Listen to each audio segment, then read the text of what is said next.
자, 그러면 교재 114쪽으로 갑니다. 114. 지금까지를 수요를 위주로 봤었고요. 114쪽에 하시면 제2절에 부동산 공급 이론하고 돼 있을 겁니다. 찾으셨나요? 예. 거기 1번에 공급의 개념이라고 돼 있는데, 거기 뭐 가로 1번부터 3번까지 딱 묶어주시고요. 가로 1번부터 3번까지. 공급도 일정 기간 나오는 거니까 유량. 판매하고자 하는 거니까 사전적 개념. 판매하고자 하는 의사도 있어야 되고, 판매 능력도 있어야 되니까 유효 공급해야 됩니다. 제일 밑으로 내려오시면 가로 2번 보이십니까? 예, 가로 2번에 별표 하나만 딱 때려주시고 오른쪽 페이지로 가셔가지고 네 번째 줄을 봅니다. 가격과 공급량 사이의 관계는 무슨 관계? 비례, 한 글자, 정, 부호로, 플러스 두 줄 내려와서 어떤 모양? 우상이야. 됐어요? 예, 3번. 밑에 큰 3번에 별 하나 때려두시고요. 3번에 별 하나 때려주시고 공급량의 변화는 해당지와의 뭐가 변해서? 가격이 변해서 어떻게 움직이는 거다? 곡선 상에서 점 이동하는 거다.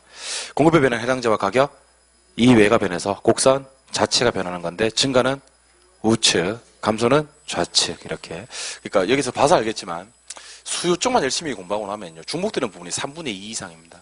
차이점만 예를 들면 수요 법칙은 반비례지만 공급 법칙은 비례다. 수요 곡선은 우하형이지만 공급 곡선은 우상형이다.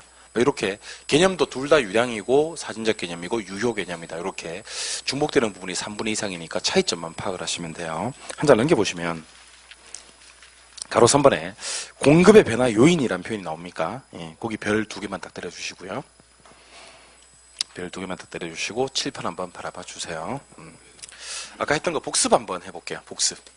진도 나가는 게 중요한 게 아니고 기존에 수업했던 걸 알고 있는지도 상당히 중요한 거니까. 칠판. 수요 변화 요인. 자, 일단 대답하세요. 수요량의 변화 요인이에요? 수요 변화 요인이에요?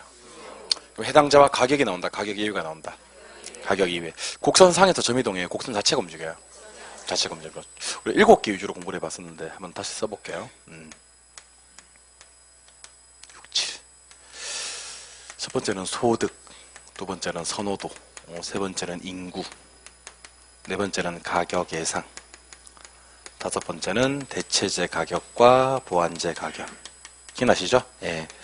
여섯 번째는 금리, 일곱 번째는 공적 규제였습니다. 그리고 수요 증가 요인만 보도록 할게요. 수요 곡선을 우측으로 이동시키는 요인. 소득이 뭐하면? 증가되면 선호도가 증가, 인구가 증가, 가격이 상승할 것이란 예상. 대체재 가격 상승. 해야지 같은 방향으로 수요가 증가됩니다. 맞아요? 보완재 가격 하락. 해야지 반대 방향으로 수요가 증가됩니다. 금리의 인하, 규제의 완화. 요 7가지가 수요 변화 요인 중 수요 증가 요인이었습니다. 되셨습니까? 예. 집에 가서 이걸 연습을 좀 하셔야 돼요. 수요 증가 요인 7개를 갖다가 상당히 빠른 속도로 대답할 수 있는지 없는지를 한번 적용해 보시고 이번에는 옆에다가 공급 변화 요인이라고 그대로 한번 써볼게요. 공급 변화 요인. 자, 공급 변화 요인은 이제 역시 공급 곡선을 변화시키는 요인입니다. 좌측 우측으로 변화시키는 요인이고 가격 이외가 됩니다. 이것도 한 7개 정도를 볼게요. 첫 번째는 생산 요소 가격이라 그래요. 자, 생산 요소란 말 들어본 적 있어요? 없어요? 있죠.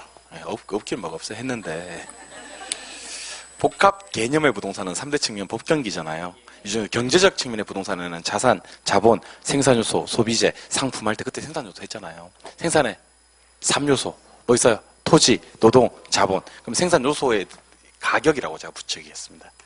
그럼 생산요소 가격이라는 것은 뭐냐면 생산의 3요소, 토지, 노동, 자본에 대한 가격이에요. 토지에 대한 가격은 지대 그래, 지대. 노동에 대한 가격은 임금. 자본에 대한 가격은 이자라 그래요. 그래서 토지, 노동, 자본에 대한 가격이니까 임금이라든지 이자라든지 지대 같은 걸 말하고 이걸 세 글자로 표현하면 생산비를 얘기하는 거예요. 물건 생산하는 데 들어가는 비용. 두 번째가 이제 생산 기술. 세 번째가 이제 매도자 숫자, 판매자 숫자를 얘기하는 거예요. 네 번째가 이제 가격 예상이고요. 다섯 번째가 이제 대체재 가격과 보완재 가격이에요. 여섯 번째가 금리고요. 일곱 번째가 공적 규제입니다. 그럼 이것도 마찬가지예요. 공급을 변화시키는 요인 중에서 공급 증가시키는 요인만 소개해드리겠습니다. 그럼 천천히 따로 대답하세요. 생산비가 많이 들면 적게 들면 어떻게 하면 공급이 증가될까요? 적게 들면. 그럼 생산 요소 가격의 하락 그러면 뭐의 하락? 생산비 하락. 기술을 발달하면 돼요. 맞아요? 예. 우리 빵집이 한 개 있는 게 빵 공급이 잘 돼요. 100개 있는 게 빵 공급이 잘 돼요. 100개. 매도자 숫자가 증가되면 공급자들이 많아져야지 공급이 잘 돼요. 금리는 떨어지면 좋아요. 규제가 완화되면 좋고요. 자, 판매자들은 가격이 하락할 것이라고 예상을 해야지 물량을 막 쏟아냅니다. 예를 들면 부동산 공급자에는 신규로 공급하는 사람만 있는 게 아니에요. 기존 건물의 소유주로 해석을 합니다. 여기서는 기존 건물로 해석을 합니다. 여러분들이 아파트가 10채가 있어요. 여러분들은 아파트의 공급자가 되겠지. 한 채는 거주 목적이고 9채는 투기 목적으로 가지고 있는 거예요. 투자 목적으로. 그러면 9채를 내놔야 되는데 가격이 오를 것 같아. 그럼 팔아 안 팔아? 안 팔지. 그럼 이제 이미 시장에 물량을 내놨다면 걷어들이지. 맞아요? 가격이 떨어질 것 같으면 빨리 팔아야지. 맞아요? 가격이 뭐할 것이라는 예상은 하락할 것이라는 예상은 시장에 물량을 쏟아내게 만들어요. 알겠습니까? 그런 개념으로 이해하시면 되고. 대체재 가격은 하락하고 보완재 가격은 상승하면 공급이 증가됩니다. 근데 미리 말씀 좀 드릴게요. 출재 비중은 한 8대2 정도, 8대2 아니면 7대3 정도로 압도적으로 수요 쪽에 높습니다. 압도적으로. 근데 뭐는 기억하셔야 되냐면, 자 보세요. 1번, 2번, 3번 보고 계십니까? 1번, 2번, 3번 보고 계시죠? 4번, 5번, 4번, 5번. 6번, 7번, 6번, 7번. 잘 보세요. 1번, 2번, 3번은 수요 공급 고유의 요인입니다. 즉 제가 하고 싶은 얘기는 소득 선호도 인구는 누구만 변화시킨다? 수요만. 공급과는 관계가 없어요. 같은 논점으로 생산 요소 가격, 생산 기술, 매도자 숫자는 누구만 변화시킨다? 공급만. 수요는 관계가 없다는 겁니다. 알겠어요? 그럼 1, 2, 3번 말고는요. 4, 5, 6, 7, 8번은요. 전부 다 수요 공급을 둘 다 변화시키는 요인이에요. 그런데 4번, 5번은 수요 공급을 반대로 움직이는 요인이고요. 6번, 7번은 수요 공급을 동일 방향으로 움직이는 요인입니다. 그래서 적어도 우리 이거 공부를 해야 되는데 다 공부할 필요는 없고요. 요거는 1번하고 요거는 1, 2번. 특히 이거 1, 2번 상당히 중요합니다. 자, 잘 듣고 대답하세요. 소득은 누구만 변화시킨다? 수요만 변화시킨다. 공급과는 관계가 없다. 그래서 잘 들으셔야 돼. 다음 중 수요 곡선을 좌측, 우측으로 이동시키는 이유를 찾아라. 이런 문제가 시험에 많이 나온다 그랬죠. 그 지문 안에 꼭 뭐가 들어가 있냐면 이런 게 들어가 있어요. 생산 요소 가격의 하락, 생산 기술의 발달. 여러분들 생산 요소 가격이 하락하고 기술이 발달하면요 수요가 증가돼요, 감소돼요? 불변해요. 알겠습니까? 근데 마치 생산비가 하락하면 수요가 증가될 것 같다, 시험장에 가면? 지금은 안 그런데 마치 증가될 것 같다? 생산비가 하락하면 수요 곡선 좌측 가요, 우측 가요? 안 가요. 안 가요. 왜냐면 생산비나 생산 기술은 누구만 변화시키니까? 공급만. 알겠어요? 근데 이 시험에 나올 때는 생산 요소 가격, 생산비로만 나오는 게 아니고요. 이렇게 나와요. 건축 자재값 이렇게 나와요. 건축 자재값은 아파트 짓는데 들어가는 비용 맞습니까? 이것도 생산비. 건설 노동자의 임금 이렇게 나와요. 임금도 뭐예요? 생산비지. 맞아요? 그 다음에 뭐 원자재 가격 이것도 생산비지. 시멘트 가격이 나온 적도 있어요. 이것도 생산비지. 그러니까 여러분들 아파트 짓는데 들어가는 비용이라고 생각이 되시면 전부 다 생산비 하시면 돼요. 그러니까 주로 생산으로 시작되는 2종 세트가 그러한데 얘는 누구만 변화시키지? 공급만. 수요랑 관계가 없다. 반대로 소득은 누구만 변화시키지? 수요만. 공급과는 관계가 없다. 하나 더. 가격 예상과 대체재 보완재 가격은 지문에 뭐가 떠 있냐면 가격이 떠 있잖아요. 맞아요? 근데 가격에 반응하는 게 수요 공급이 달랐잖아. 가격과 수요량은 무슨 관계? 반비례. 가격 공급량은 비례 관계. 그래서 이건 어떻게 공부하시냐면 시험에 나올 가능성이 이게 압도적으로 높아요. 그러면 뭐만 기억하셨다가 수요 쪽만 기억하셨다가 공급은 뭐? 반대. 그러니까 가격이 상승할 것이라는 예상이 수요를 증가시켰다면 가격이 하락할 것이라는 예상이 공급을 증가시킨다. 이렇게. 됐어요?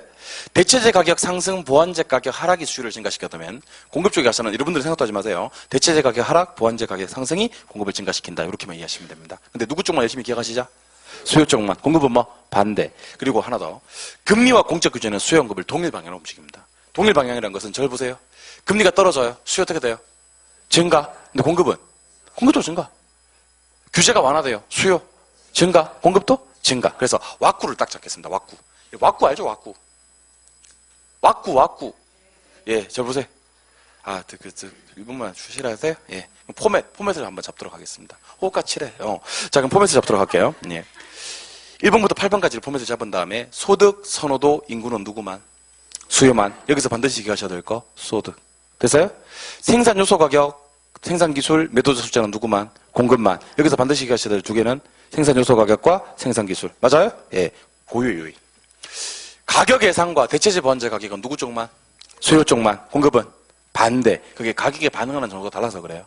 금리와 공적 규제는 수요 공급을 어떤 방향으로? 동일 방향으로 움직인다. 근데 여기서 또 하나 기억하셔야 될 게 있어요. 수요는요, 즉각 변화가 나타나요. 어떻게 해요? 즉각. 근데 공급은요, 시차가 존재해요. 뭐 존재한다고? 시차. 시차가 존재한다는 말은 무슨 말이냐면요, 생산비가 하락하면 공급이 증가되는 건 맞아요. 근데 짧은 기간 동안은 증가를 못해요. 특히 부동산에 오면요. 부동산은 바로 만들 수 있는 재화가 아니잖아요. 시간이 걸리잖아요. 그런 기간 우리는 단기와 장기라 그래요. 뭐라고 한다고요? 단기와 장기. 그럼 대답하세요. 단기는 공급을 짧은 기간 할 수가 있어? 없어? 없어. 공급이 안 되는 기간이에요. 언제로 가야? 장기로 가야지 공급이 가능하다니까. 실제로 이게 시험에 나왔던 적도 있었어요. 실제로 이게 시험에 나왔던 적도 있었습니다. 그러니까 신규 공급에 국한할 건데 신규 공급은 단기는 돼? 안 돼? 안 돼. 장기로 가야지? 돼. 그럼 저를 보세요. 생산비가 하락을 합니다. 듣고 계세요? 생산비가 하락을 하면 단기는 공급이 불변. 장기로 가야지 공급이 증가. 굳이 묻는다면 이렇게 얘기해야 된다고. 다시 금리가 떨어지면 공급이 증가됩니다. 근데 단기는 공급이 불변. 금리가 떨어져도 단기는 공급을 못해. 언제로 가면? 장기로 가면 공급이 증가. 이렇게 하는 거라고. 무슨 말인지 이해되십니까 이거? 그러니까 결국 제가 하고 싶은 얘기는 이런 얘기라고. 수요는 그냥 시원하게 소득 증가, 수요 증가 해도 돼. 바로 되니까. 공급은 언제로 가야? 장기로 가야지 반응을 한다는 겁니다. 알겠습니까? 혹시 이거 쓰고 계신 분, 분명히 쓰고 있을 거야. 이거 쓰고 계신 분, 교재 페이지 102쪽으로 넘어갑니다. 앞으로 잠깐 갔다 올게요. 자, 교재 페이지 102쪽 가셨나요? 102쪽에 가시니까 표가 하나 보이나요? 그 표에 내가 다 적어놨어요. 왼쪽에 수요, 오른쪽에 공급 이렇게 해가지고 고유 요인 이렇게 반대 방향 이렇게 동일 방향 이렇게. 혹시 부족할까 그 밑에 당구장 표시해가지고 이렇게 해놨어. 부동산 시장에서 수요의 증가 또는 감소인이 발생하는 경우에는 단기에 즉각 변동이 되나 공급의 증가 또는 감소인이 발생하는 경우에는 단기에 변동이 없고 장기에는 변동이 된다. 이렇게 적어놨습니다. 혹시 그거 다음 읽기 귀찮을까봐 파란색 해놨어. 파란색만 보면 수요는 단기에 변동이 되나 공급은 장기로 가야지 변동이 된다. 그렇게만 읽어도 되게 그렇게 적용해놨습니다. 혹시 또 모를까봐 수요의 고유 요인에서는 소득만 기억하시면 된다. 그래서 소득의 증가를 파란색으로 내가 만들어놨어. 내가. 공급의 증가에서는 꼭 기억하셔야 될 두 가지가 있다. 그래서 생산 요소 가격의 하락, 생산 기술의 발달 요거 두 개를 진하게 처리해놨고 반대 방향은 내가 반대로 움직인다는 걸 다 표현해놨고 동일 방향으로도 이나 완나 이렇게 다 표시해놨습니다. 그래서 아까 요거 필기하신 분들은 필기한 거 옆에다가 책에 더 자세하게 정리되어 있음이라고 적어두시기 바랍니다. 알겠죠? 내가 쓰라는 것만 쓰시지 여러분들이 임의로 필기를 하시고 그러지 않았으면 좋겠습니다. 알겠어요? 책에다가 자기 나름의 이상한 흔적을 이분 어디 갔어요? 이분 어디 갔어요? 집에 갔어요? 집에 갔구나 이분. 근데 필기 못하겠어 집에 가는 건가? 이렇게 복수를 하는구나. 내일 오면 미안하다고 좀 전해주세요. 집에 갔네. 제 앞에 앉아서 필기하다가 내가 필기하지 말라고 하니까 쪽쪽 팔렸겠지. 사람들 막 쳐다보고 막 쪽팔렸겠지. 집에 갔네. 집에 갔어. 바빠서요? 아니에요. 내가 왔을 때 그래갔어요. 애써 위로하려고 하지 마세요. 예. 그래. 다음 주에 오면 필기해도 내가 모른 척 하겠다고. 좀 마음 풀라고 좀 전해주세요. 편지라도 써야 되나 이거 어떻게 해야 되나. 참 그런 집에 갔네. 아무튼 이분 없으니까 내가 이제 마음 편안하게 얘기를 하지만 필기를 저렇게 하지 않더라도 필기를 저 사람처럼 하지 않더라도 이렇게 책에 자세하게 정리해놨습니다. 제가 필요한 내용들은 기본적으로 다 적어놨으니까 필기 굳이 따라 하지 않으셔도 됩니다. 알겠죠? 예. 그럼 여기 와서 갑자기 제가 이제 단기와 장기란 말을 쓸 건데 일단 우리가 미리 제가 소개를 몇 개를 좀 드릴게요. 이거는 뒤에 가서 배울 거니까 지금은 그냥 간단하게. 자, 잘 봐요. 자, 기울기가 완만할 수도 있고요. 기울기가 가파를 수도 있어요. 그리고 기울기가 수평일 수도 있고 기울기가 수직일 수도 있거든요.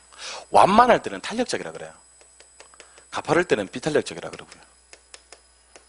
그리고 수평일 때는 완전 탄력적이라 그래요. 완전 탄력. 수직일 때는 완전 비탄력적이라고 하고요. 완전 비탄력. 이 얘기를 갑자기 왜 했는지는 뒤에 가서는 자세하게 배울 거고요. 지금은 일단 결론만 좀 알고 갔으면 좋겠어요. 자, 일단 저를 보고 따라합시다. 이건 완전 비탄력 해봐요. 손도 한번 해봐요. 손도 한번 해봤으면 좋겠습니다. 알겠죠? 여러분들 제가 여러분들 집에 가서 공부하는 시간을 최소화시켜 드릴게요. 그러니까 웬만하면 우리 개론 시간에는 일심동체가 되어서 우리 합심해서 진짜 한번 열심히 한번 해보아요. 알겠어요? 예. 요거 완전 비탄력, 비탄력, 탄력, 완전 탄력. 그러니까 탄력과 비탄력, 완전 탄력과 완전 비탄력을 수요곡선이나 공급곡선의 기울기로 표시할 수도 있다고요. 표시할 수도 있는데 수평이면 뭐예요? 완전 탄력. 완만하면 탄력. 가파르면 비탄력. 수직이면 완전 비탄력. 이유는 다음 주에 하도록 하고 지금은 이유를 따지지 말고 일단 수직이면 완전 비탄력, 수평이면 완전 탄력, 완만하면 탄력, 가파르면 비탄력 이렇게 한번 해보는 겁니다. 알겠어요? 일상생활에서도 자꾸 자투리 시간을 활용해서 공부를 했으면 좋겠어요. 그전에 여러분들이 오늘 집에 가실 때 차 타고 혹시 집에 가시는 분들은요 신호 받았을 때 놀면 뭐해? 놀면 뭐해? 완전 비탄력, 비탄력, 탄력, 완전 탄력, 완전 탄력, 탄력, 비탄력, 완전 비탄력. 그러면 같이 신호 받은 사람이 쳐다보겠지? 그러면 무시 하면서 이제 한번 해보는 거지. 우리 이거 맞추면 장땡이니까. 알겠죠? 제가 갑자기 이 얘기를 왜 했는지를 소개해드리겠습니다. 아까 제가 이런 얘기 한 적 있을 거예요. 이런 얘기 한 적 있을 겁니다. 물리적 공급은 그랬고 경제적 공급은 했던 기억이 나실 거예요. 기억나십니까? 자, 한번 들어보시죠. 물리적 공급은 불가능하다 그랬었어요. 기억나세요? 예. 예외는 있죠? 없어요. 그렇지. 봐요. 욕먹으니까 봐요. 효과 바로 나타나잖아. 이거 욕 안 먹고 그냥 넘어가 봤어. 이거 기억이 나겠어? 안 나지, 이거? 근데 물리적 공급이 조금만 되잖아요. 그죠?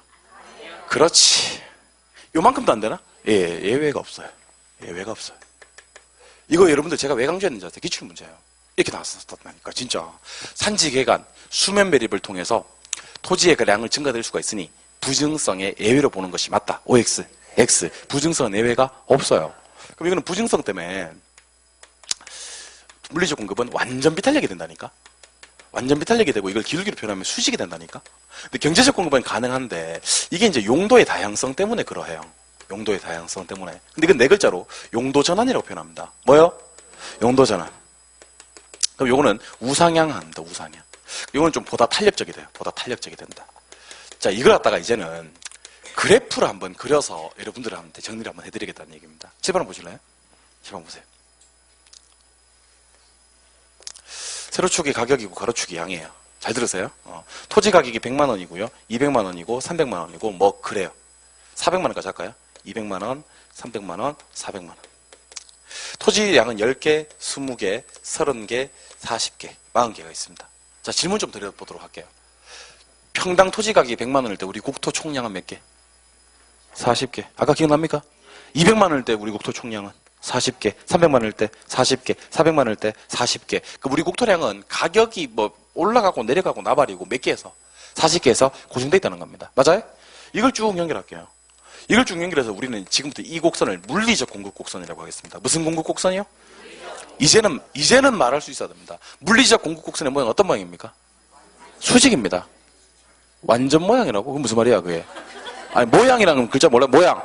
물리적 공급 곡선의 모양은 어떤 모양입니까? 수직. 이걸 탄력성으로 얘기하면 이제 뭐다? 완전 비탄력이라고 얘기하는 겁니다. 그 말은 토지량은요, 몇 개에서? 40개에서 증가가 된다, 안 된다? 안 된다. 고정돼 있다는 얘기를 하고 싶은 거야. 양이 고정돼 있다. 가격이 반응이 전혀 없다. 완전 비탄력. 그럼 질문이요. 택지량은 원래 100만 원일 때 10개였어요. 택지량은. 몇 개? 10개. 근데 택지가 200만 원 올라. 그럼 사람들은 뭐가 돈 돼요? 택지가 돈이 되네. 그럼 택지량을 10개에서 20개로 늘릴 수 있어, 없어? 있어. 택지 가격이 300만 원이 돼요. 그럼 돈이 더 되네. 그럼 택지량을 20개, 30개 늘릴 수 있어, 없어? 있어. 이걸 경제적 공급이라 그래요. 무슨 공급? 돼야 안 돼요? 돼요. 그 물리적 공급은 뭐 때문에 안 돼요? 부증성 때문에 안 되고 예외가 없이 수직이고 완전 비탄력이에요. 근데 이게 이제 기울기가 좀 완만하게 되어버리네. 경제적 공급으로 가니까. 그러니까 몇 개 안에서? 40개 안에서 택지량만 용도 전환되어서 10개, 20개, 30개로 늘어날 수는 있다. 이게 경제적 공급. 용도가 많으니까, 다양하니까 용도를 전환시켜서 공급하는 거예요. 그래서 우상향이라는 말을 쓰는 거예요. 그래서 일반적인 공급 곡선은 수직이야, 우상향이야? 우상향이지. 아우 깝깝해 죽겠네. 자, 수요 곡선 어떤 모양? 우하향. 아우 깝깝해 죽겠네 진짜. 수요 곡선 어떤 모양? 우하향. 공급 곡선은 우상향. 일반적인 공급 곡선은 우상향인데 굳이 물리적 공급 곡선이라고 한다면 무슨 모양? 수직. 경제적 공급 곡선은 원래대로 뭐 우상향이 맞다는 거지. 이해되십니까? 굳이 원래 공급 곡선은 무슨 모양인데? 우상향이 맞는데 굳이 물리적 공급 곡선이라고 하면 뭐예요? 수직. 완전 비탄력. 일반적인 경제적 공급 곡선은 우상향. 이해되셨습니까? 그러면 일반적인 공급 곡선은 수직으로 그려야 돼? 우상향으로 그려야 돼? 우상향. 물리적 공급곡선만 수직이고 경제적 공급곡선은 우상향이 맞잖아요? 그럼 이제 대답하세요. 이거 경제적 공급곡선 맞아요? 안 맞아요? 맞아요. 이거 경제적 공급곡선 맞아요? 안 맞아요? 맞아요. 근데 뭐가 달라요? 기울기가 다르네요. 잘 들어요. 한 놈을 단기 공급곡선이라고 하고요. 또 한 놈을 장기 공급곡선이라 그래요. 자, 대답하세요. 야, 너 공급해. 그러면 시간을 충분히 줬어요. 공급 잘 됨, 안 됨? 잘 됨. 공급이 탄력적이다? 맞아요? 기울기는 뭐하고? 완만하고. 단기는 시간 조금밖에 안 주는 거예요. 공급하라 그래 놓고. 그럼 공급이 잘 돼, 안 돼? 안 돼. 안 된다. 비탄력적이라 그래. 그럼 기울기는 급해져요. 급해져요. 가팔라져요. 됐어요? 자, 그래서 저 따라 한 번만 해주실래요? 저 따라 한 번만. 물 해봐요. 단, 장. 이게 공급에서는 80%가 여기서 출제가 됩니다. 그럼 작년에 여기서 출제가 됐겠어? 안 됐겠어? 됐지. 아, 뭐가 안 됐어? 됐는데. 진짜 나왔는데, 여기 작년에. 뭐, 왜 맨날 안 됐대, 자꾸. 그러니까 80%가 공급은 여기서 문제가 나옵니다. 그래서 그냥 입으로 하지 말고, 자, 손으로 한번 해봐요. 물, 단, 장. 그러니까 공급이 시험 나오면 물단장이 사실은 80%예요. 물리적 공급 곡선 어떤 모양? 수직. 모양은 수직. 자, 여러분들 제가 모양 그러면 수직이라고 하고, 탄력성 그러면 완전 비탄력 이렇게 얘기 좀 해주세요. 알겠어요? 손 요렇게 하면서 모양 그러면 모양은 뭐? 수직. 탄력성은? 완전 비탄력. 단 했어요? 단은 너무 누우면 안 돼. 가파르게 만들어야 돼요. 그렇다고 세우면 안 돼. 이건 또 물리적 공급이니까. 단은 비탄력적이에요. 기울기는 뭐하고? 가파르고. 장은 탄력이에요. 기울기는 뭐하고? 완만하고. 그래서 우리 이제 공급에서는요, 물단장만 잘 해주시면 돼요. 알겠습니까? 어떻게 해요? 물단장. 조심하셔야 될 건 물단장입니다. 내려가면서 물단장 해야 됩니다. 물단장 하면 절대 안 하는 거예요. 장렬히 전사하는 겁니다. 그래서 손으로 직접 해봐야 되는 거예요. 보면서 해야 되는 거예요. 물단장. 물리적 공급 어떤 모양? 완전 비탄력, 수직. 단기는 비탄력, 가파른. 장기는 탄력, 완만함. 되셨습니까? 예. 물단장 해주시면 좋겠습니다. 되셨나요? 교재 보겠습니다. 자, 교재를 잠깐 다시 오셔야 되겠네요. 교재를 116쪽. 교재 116쪽. 가로 3번. 공급 변화 요인이라고 되어 있습니까? 예, 동그라미 1번 보니까 생산비가 하락하면 공급이 증가됩니다. 맞아요? 2번. 기술이 발달하면 향상되면 공급이 증가됩니다. 맞아요? 매도자 수가 증가되면. 4번, 5번은 좀 묶어주세요. 4번, 5번. 4번, 5번은 안 봤으면 좋겠어요. 안 봤으면 좋겠고, X는 하지 마세요. 예, 안 봤으면 좋겠고, 수요와 반대다라고만 기억했으면 좋겠어요. 너무 깊게 들어가지 말고. 알겠어요? 예. 그리고 6번, 7번을 묶어보세요. 물론 묶기 힘들다는 건 알고 있습니다. 수단과 방법을 가리지 말고 6번과 7번을 묶어보아요. 알겠어요? 예. 6번. 금리 뜹니까? 7번 공적 규제 뜹니까? 이건 수요공급을 어떤 방향으로? 동일 방향으로 움직인다. 맞아요? 그래서 금리가 하락하고요. 규제가 완화되면요. 공급이 증가됩니다. 물론 수요도 증가됩니다. 이해되셨어요? 그래서 우리 다시 한번 해볼게요. 가로 3번에 가셔서 다시 가로 3번에 가셨어요? 예. 동그라미 1번, 2번, 3번 한 번 더 묶어주세요. 동그라미 1번, 2번, 3번. 앞에다가 공급 고유라고 한번 써보세요. 공급 고유. 1번, 2번, 3번은 누구만 변화시킨다? 공급만. 공급 고유란 말 이해되시죠? 예. 3번, 4번 4번, 5번 아까 묶어놨죠? 이 앞에다가 수요와 반대라고 한번 써보세요. 수요와 반대. 쓰셨어요? 예. 힘들지만 6번, 7번도 묶어놨죠?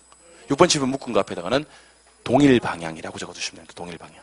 얘는 수요 공급을 동일 방향으로 움직인다. 그래서 공부를 하실 때 항상 1, 2, 3, 4, 5, 6, 7 이렇게 따로따로 정리하시는 거예요. 알겠습니까? 예. 한 장을 넘기셔서 119쪽으로 가보면 됩니다. 이제는 말할 수 있습니다. 자, 119쪽에 가시니까 가로 2번에 토지 공급과 건물 공급이란 말이 나옵니까? 가로 2번에 별표 2개 때릴게요. 그리고 바로 밑에 표로 들어가 버리세요. 바로 표로 들어가니까 물리적 공급 곡선이 나옵니까? 무슨 성 때문에? 부정성 때문에 불가능하다, 불변이다, 완전 비탄력의 수직이라고 되어 있습니까? 경제적 공급은 용도의 다양성 때문에 가능하고 보다 탄력적이면 우상향이라고 되어 있습니까? 그래서 표 앞에다가 체크 하나 하시고 그걸 좀 보시면 되고요. 더 중요한 게 한 장 넘기시면 나와요. 더 중요한 게 한 장 넘기시면 나오는데 가로 3번에 단기 공급과 장기 공급이란 말이 있습니까? 근데 동그라미 2번과 3번을 묶어주시고요. 2번과 3번을 묶었습니까? 예. 단기 공급은 뭐고요? 비탄력이고 급경사예요. 맞아요? 장기 공급은 탄력의 완경사예요. 근데 그 밑에 표가 나옵니까? 이 표에다가 별표 2개를 때려두시기 바랍니다.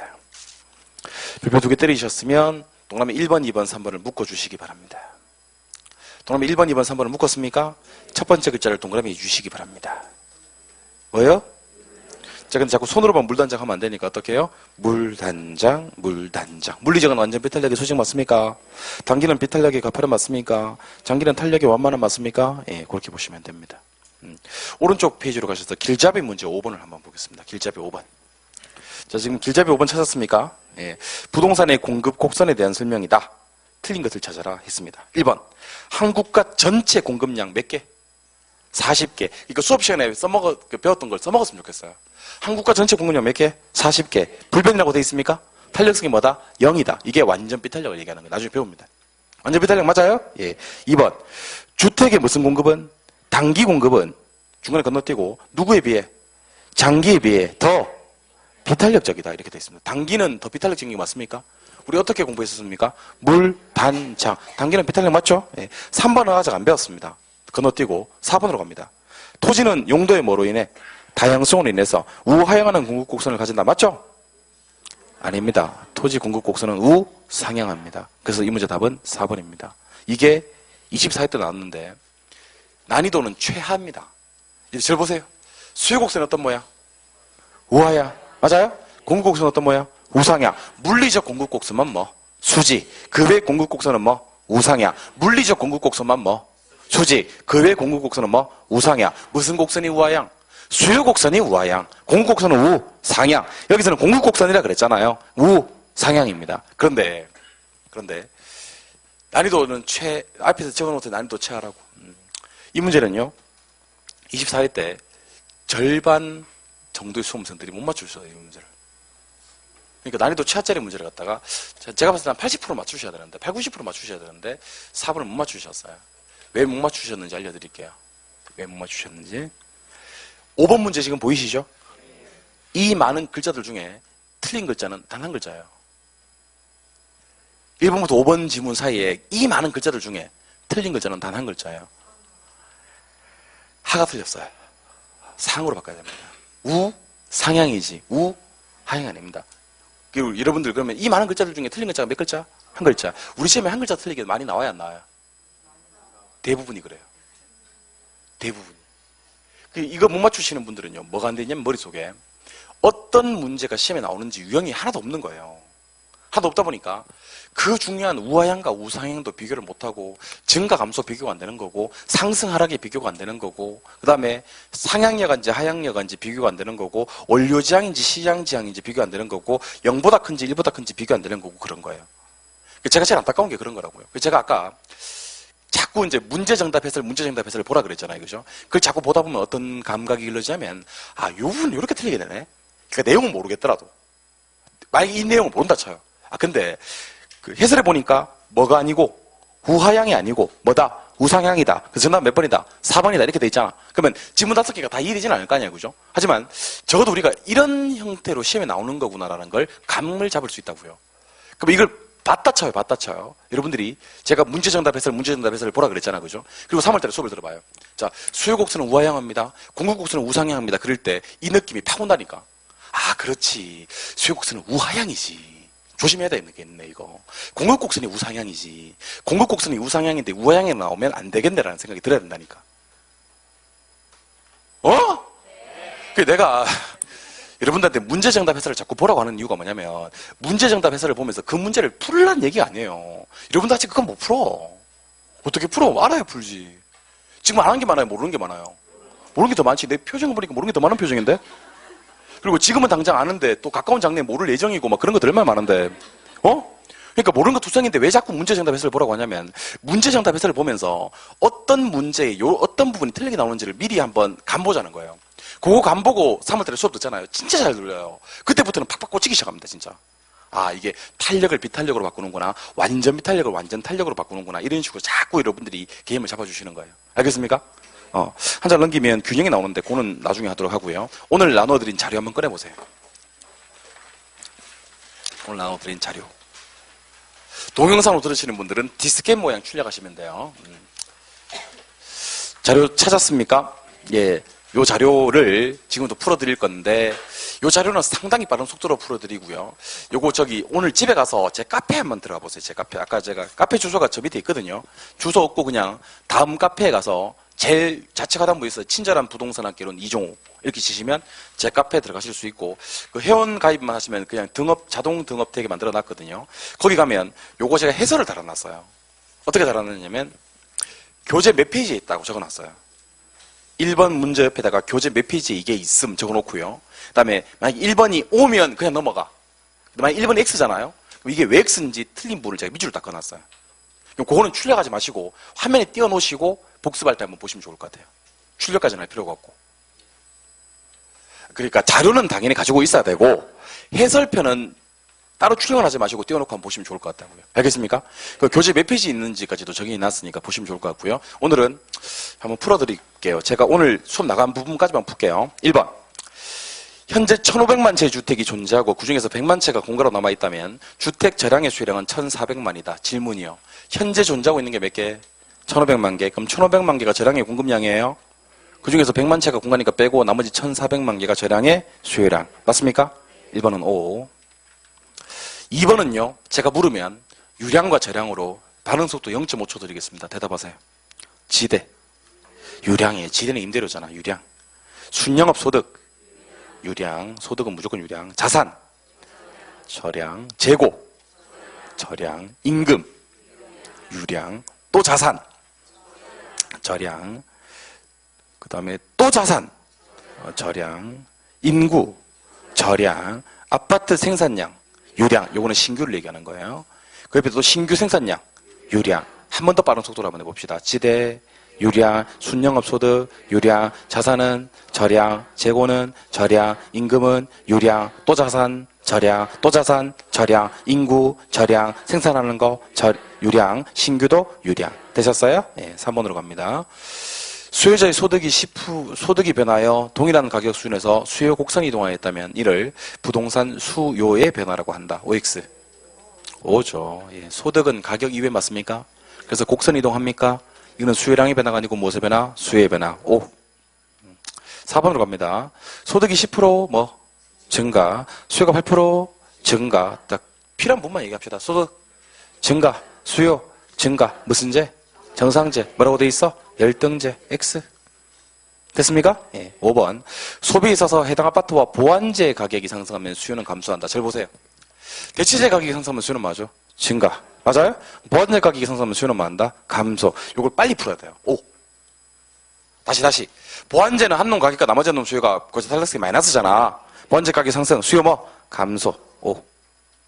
되셨어요? 예. 그 밑에 6번입니다. 아파트 시장의 수요 곡선을 좌측으로 이동시킬 수 있는 요인은 그랬습니다. 수요 곡선을 좌측으로 이동시킨다는 말은 수요의 감소예요. 자, 그럼 갈게요. 소득 감소하면 수요 감소. 요거 맞아. 인구 감소하면 수요 감소. 선호도 감소되면 수요 감소. 대체재 가격 하라면 수요 감소. 같은 방향이잖아. 감소 맞아.